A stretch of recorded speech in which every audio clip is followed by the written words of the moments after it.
Bienvenue sur Azimut, le podcast de l'orientation. Bonjour, je vous trouve en tous les cas, pour un épisode consacré aux résultats d'une étude qui a été réalisée, une étude d'opinion réalisée sur Parcoursup par l'Institut CSA, et voilà les résultats pour 2023. Donc, cette étude permet d'avoir un retour direct de la part des lycéens sur la manière dont s'est déroulée la session 2023. Ce qu'on peut déjà élaborer des résultats sur l'accompagnement du lycée. 40% des répondants déclarent avoir commencé à réfléchir dès la seconde, voire même avant, à leur choix de formation en post-bac. 19% s'y sont mis en première et 15% au moment de faire des choix des enseignements de spécialité entre la première et la terminale. Donc il en reste qui s'y sont mis en terminale, mais bon, c'est quand même une minorité. 88% des élèves en terminale ont bénéficié d'un temps d'échange consacré à l'orientation post-bac et ou au fonctionnement de la plateforme Parcoursup et ou d'un accompagnement pour réfléchir à leur projet apporté par leur professeur principal, donc au sein de leur lycée. 88% des élèves ont donc bénéficié d'un accompagnement par leur professeur principal. Ça ne veut pas dire que l'accompagnement a complètement forcément abouti, mais en tous les cas, il leur a été proposé, ils en ont bénéficié. Ce qu'il faut voir, c'est que la famille et le professeur principal restent les interlocuteurs principaux dans la recherche de conseils d'orientation mentionnés par les jeunes.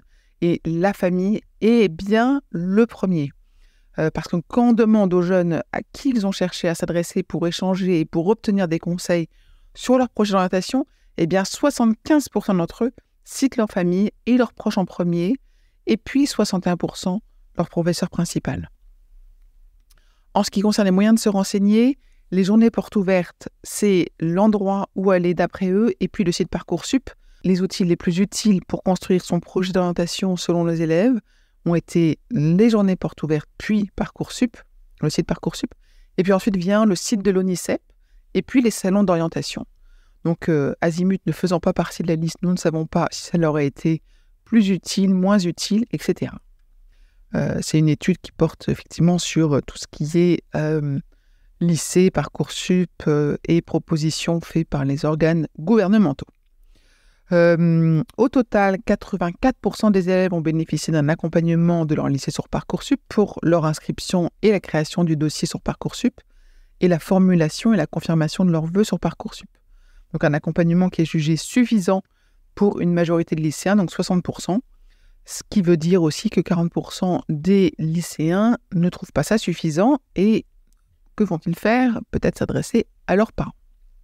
Au cours de la procédure, la moitié des jeunes ont visionné les vidéos Parcoursup et les autres services comme le chat, le live sont exploités, mais à moins de 15%. Donc finalement, les jeunes aiment bien les vidéos de Parcoursup et un peu moins les autres services qui sont proposés. Les fiches descriptives qui avaient bien évolué sont toujours très bien perçues. 81% des répondants les trouvent claires, 75% agréables à lire, et on note quand même que 35% des lycéens les trouvent trop courtes, pas assez fournies. Des fiches qui de plus en plus sont perçues comme leur donnant une bonne idée de leurs chances de succès. Sur les impressions à propos de la procédure Parcoursup elle-même, c'est l'aspect stressant qui est stipulé à 83%, puis c'est le fait que ça soit une procédure claire, fiable et rapide qui a été mentionnée, ou cochée en tous les cas. Une attente principale, c'est de connaître son classement et ses chances d'être reçu dans la formation désirée. Donc ça, c'est ce qu'ils attendaient de Parcoursup.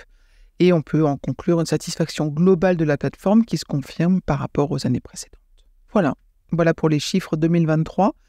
C'est toujours un épisode qui plaît beaucoup, donc j'espère que ça vous aura été utile, à vous également.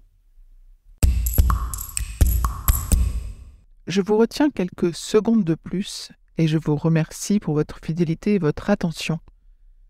J'avais 2 messages à vous faire passer. Vous écoutez peut-être ce podcast sur Apple Podcast ou sur Spotify ou sur une autre application de podcast, et il est possible que vous ignoriez que le site azimut-podcast.com diffuse l'ensemble de ces épisodes en les ayant organisés et rangés de manière thématique. Ceux qui connaissent ce site sont vraiment contents de pouvoir y écouter sereinement chacun des épisodes et de pouvoir utiliser ce moteur de recherche. Deuxième message, sur ce même site, vous pourrez vous abonner à la newsletter. La newsletter, je l'ai surnommée l'hebdo de l'orientation.